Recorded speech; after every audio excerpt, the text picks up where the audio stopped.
Republicans in the U.S. House of Representatives have done it. Their investigation into President Biden's son Hunter is churning up bank records. They say those bank records prove oligarchs from Russia, Ukraine, and Kazakhstan were funneling big money to companies linked to the Biden family. And the timing of those payments is now putting Joe Biden under a fresh cloud of suspicion. I'm Harris Faulkner. You are in the Faulkner Focus. The House Oversight Committee following the money in the Biden pay-to-play investigation. A new statement reading in part, the committee has now identified over $20 million in payments from foreign sources to the Biden family and their business associates. Republicans saying the timing is key. Some of those foreigners seem to be rewarded with access to Joe Biden. One example, a Russian oligarch paid out millions just weeks before then Vice President Biden had dinner with that same oligarch at a Washington, D.C. restaurant. House Speaker Kevin McCarthy saying Americans deserve answers now, and they should come directly from the president. I would think this president would want to clear that name rather rapidly. Give us his bank statements. There's enough proof out there that this Biden family needs to come forward and show there wasn't a pay-to-play. America deserves more, and Americans want to know. And the one thing I will tell you is, as this Congress, the People's Congress, we will follow the facts and provide it to the American public, just like the Constitution tells us to do.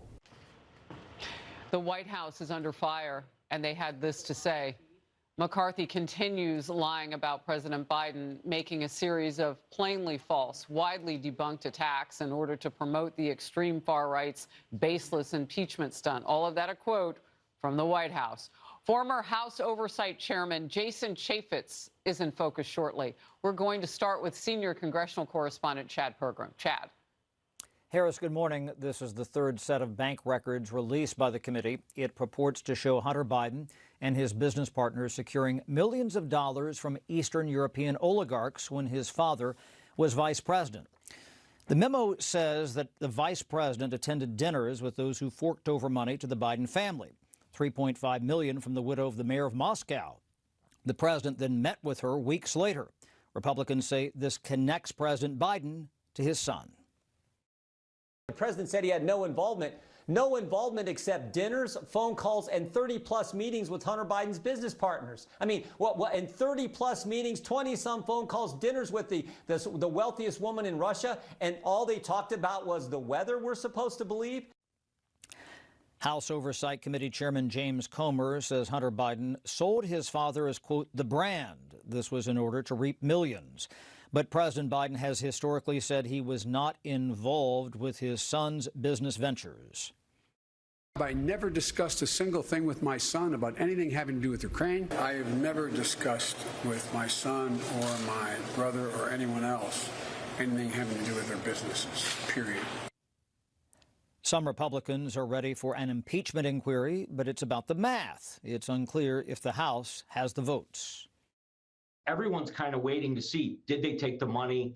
Did Joe Biden take the money? Is the money in the accounts? I mean, we're at that level of scrutiny at this point to see, are we able to prove that? And if we are, there's no doubt that there's going to be not only an inquiry, but I think an impeachment trial that'll move forward sometime this fall.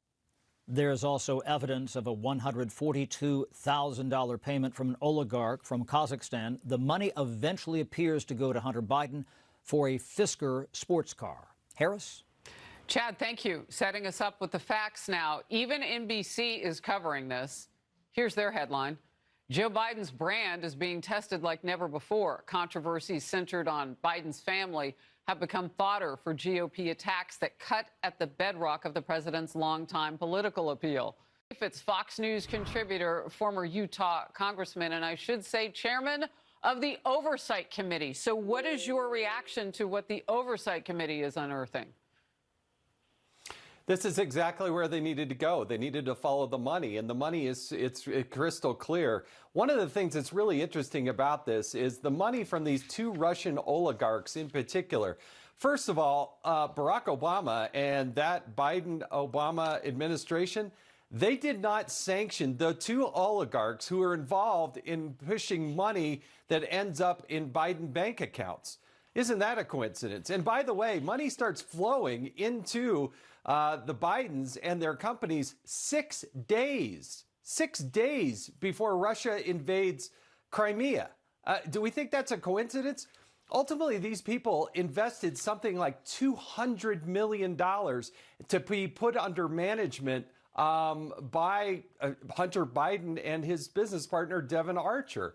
So the money is high. I mean, it is flowing. It is there. It is demonstrable, and it's crystal clear that this is not just smoke. There's a real fire burning here. So, Jason, because you brought up that invasion by Russia into one of its neighbors, and there's currently an invasion by Russia into one of its neighbors, I have to ask, should the Bidens be being looked at for current expenditures and bank records?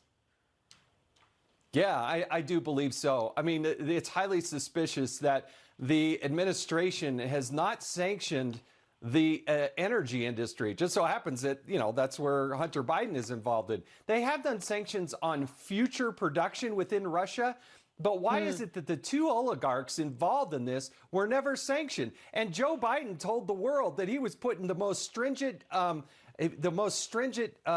sanctions ever on Russia, except the people who ended up doing business and that he met with in a restaurant in Washington, D.C. after putting money into Hunter Biden's businesses. Oh, it's more than inconvenient, the truth. Social media users now are mocking Joe Biden for his interview with the Weather Channel. One says, oh, is Joe Biden a scientist now? Another with the big guy sits for real tough interviews. And this one, well, this makes sense since Joe Biden called Hunter's business partners over 20 times to discuss the weather. Jason. Yeah, you hear Dan Goldman, the representative out of New York, come out of the meeting say, oh, they talked about the weather. It wasn't the proximity that Joe Biden had to NOAA, the National Oceanic and Atmospheric Administration. That's not why they were after Joe Biden. Why was Joe Biden involved and engaged? Because he was the vice president of the United States, and he went on to become the president of the United States, not because of the weather. Well, and the branding that people are talking about and has come up as a pay-to-play investigation point in all of this didn't come from anybody in the Biden family except for Joe Biden. Like, who else would have had a brand big enough to make deals, allegedly? Jason. Yeah, look, Hunter Biden lives with his dad right now. I mean, he's living on the taxpayer dime at the White House, for goodness sake. He's at 53 years old. Joe Biden had proximity and he had power. And the concern is it wasn't just that the Biden family, the brother, the son, the grandkids, somebody who's a Haley Biden, who's a school counselor, they're all cashing in on this. And then they have the gall to look in the camera with in a straight face and say, oh, Joe Biden wasn't involved, except that there are voicemails, emails, pictures, meetings, phone calls. And even Eric Schwerin is going to the White House more often than a lot of cabinet secretaries do. Yeah, it's an interesting point. And you wonder when the tipping point for an impeachment inquiry, at least that part of it, will begin. The end of this month marks 2 years since Biden's botched Afghanistan withdrawal, and now a new report finds United States taxpayers paid $2 billion to groups linked to the brutal Taliban regime. That's how they used our money. Another $1.7 billion remain available for quote-unquote possible disbursement. This news coming just days after we heard testimony from the Gold Star families of the 13 service members who were killed in that bombing at Kabul airport nearly 2 years ago. That was all part of the Biden plan to pull out. Wow. They say the Biden administration is still lying to those families. I just hear one after another these Democratic congressmen that are literally just shielding Biden from any wrongdoing or any fault when it comes to what happened in Afghanistan. The fact that this is a partisan issue is ridiculous. And as the parents said yesterday, these guys need to be held accountable. Jason, when I talk about the situation with Biden's decision-making, he had generals around him, we know from reporting contemporaneously then, who were telling him something different, and he chose to go another way, and it cost the lives of those Americans. And many Afghanis who had helped us on the ground during the war. Yeah, Joe Biden's personal fingerprints are all over this, and I feel my heart goes out. I can't even imagine those Gold Star families and people who served in Afghanistan, who fought, who put their lives on the line, lost limbs, who go through PTSD, all of those things, fighting for the United States of America. The way Joe Biden handled that, and that these people still feel like they're being lied to, that's just compounded by the cigar, the Special Inspector General for Afghan Reconstruction, who does some amazing work. When I was chairman, we held quarterly hearings with him. He's exceptional in what they do. And to find out that there are billions of dollars in equipment that's left in the hands of the bad guys, and now there's still billions of dollars not going to homeless in the United States, not going to our veterans. You know, Joe Biden has the gall to come to Utah on Thursday to visit a veterans facility. But you know what? Billions of dollars is going to the Taliban, not that facility here in Utah. Jason, thank you for being in focus. Always good to see you. Thank you. President Biden is on the road pitching his green climate agenda. He has a lot of work to do because neither political party is thrilled with him about this. Plus, more questions about whether the president is up for another term. I'm not saying it's definitely going to happen, but I think there's a greater than 50%. Nationally, we've conserved more land. We've moved into, we've rejoined the Paris Climate Accord. We've passed a $368 billion climate control facility. We're moving. It is the existential threat to humanity. But his boss, the voters, don't seem to be on board with his plan.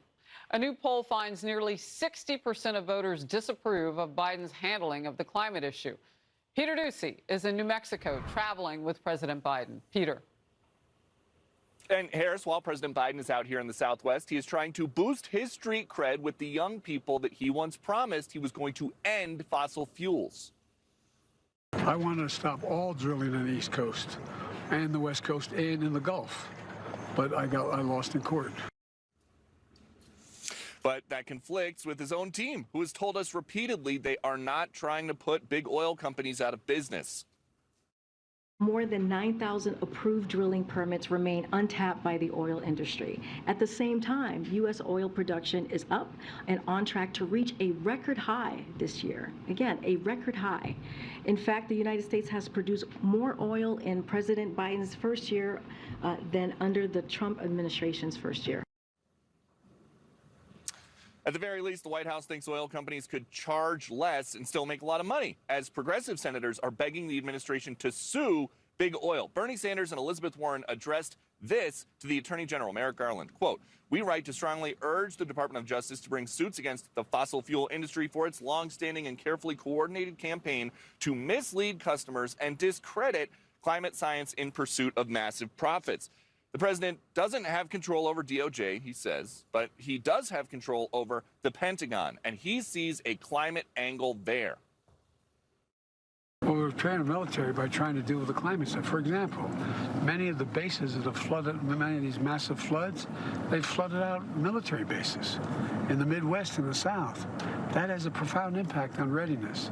And so what we have to do is change the way in which we generate energy. And that's why he promoted electric battery companies like Proterra, which yesterday filed for Chapter 11 bankruptcy, which has some shades of the Obama-Biden administration's promotion of Solyndra back in the day. Harris? Ooh, that's not positive. Peter Ducey, thank you. President Biden signed an executive order blocking development on nearly 1 million acres of land. Now, remember, he was just talking about land in that interview in front of the Grand Canyon. Now he's getting blocked by critics. The executive order targets some of America's richest uranium deposits. The Wall Street Journal editorial board calls this move a gift to Putin. They warn Russia is America's third biggest uranium source. U.S. nuclear plants continue to rely on Russian uranium for 12% of their fuel supply. The new national monument will make it that much harder for the U.S. to replace Russian uranium. Vladimir Putin sends his thanks, end of quote. Power panel Charlie Hurt now, Fox News contributor and Washington Times opinion editor. Doug Schoen, former Clinton advisor and Democratic pollster. Great to see you both. Charlie, what's at stake here? Thank you.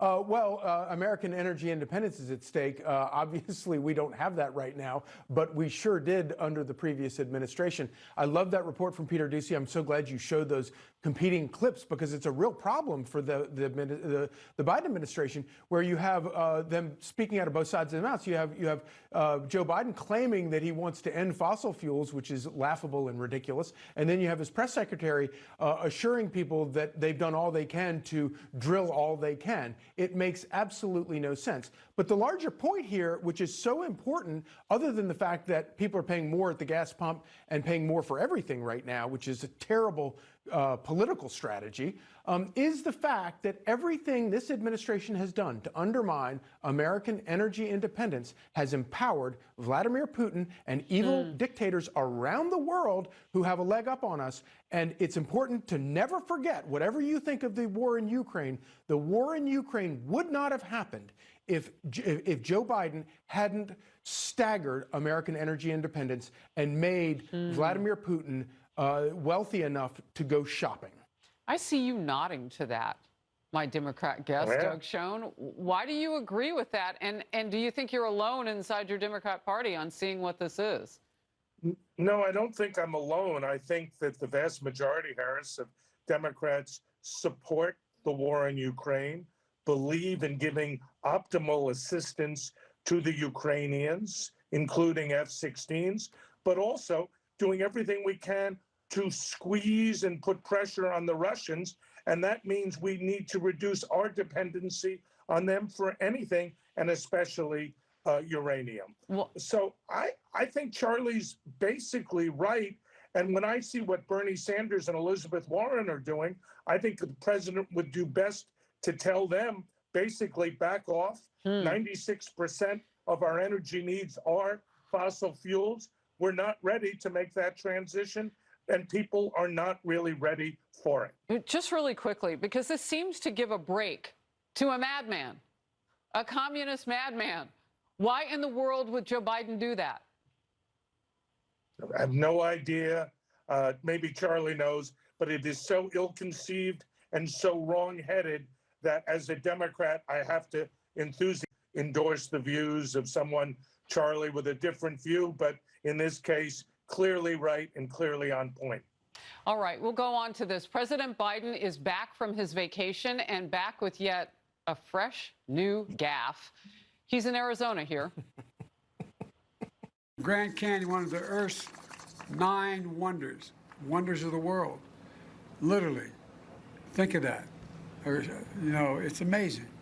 Enduring symbol of America to the entire world. As a matter of fact, I said 9.